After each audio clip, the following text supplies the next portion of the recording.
pretty much every project and a lot of in-class assignments too, I'm going to require that you zip compress your files before you upload them to the class server. There's two reasons for this. One is that it will make the files a lot smaller and makes it quicker for you to upload them.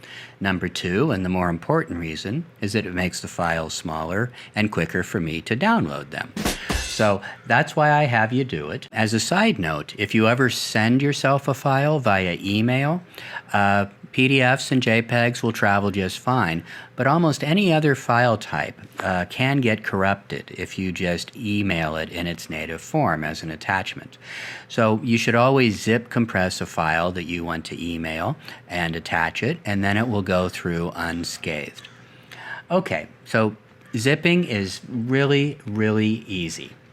You click on a file and then right-click on it, and you'll see about the fifth item down is compress.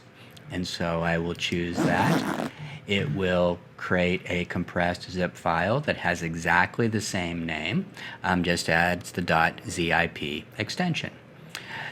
Zipping a single folder is just as easy. Right-click on that, compress folder, and again, same thing. Keeps the same folder name, just adds a .zip extension.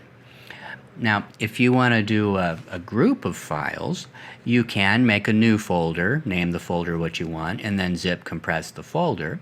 Or, this is what I prefer to do, is just mark all of the files at one time, and then right-click on any one of those files and say compress, and it tells you how many items you're going to compress. What this will do is it will create a zip file called archive. So since you marked several files, it doesn't know what to name the file, so it just calls it archive. So you want to make sure that you rename this file, and I normally have you rename it with your name and probably the project name as well. And that's all there is to it. So zipping is not a hard thing to do. Now, we're on a Mac, obviously, but a PC works in pretty much the same way. Well, that's all I've got to say, so I guess I'll zip it and get out of here.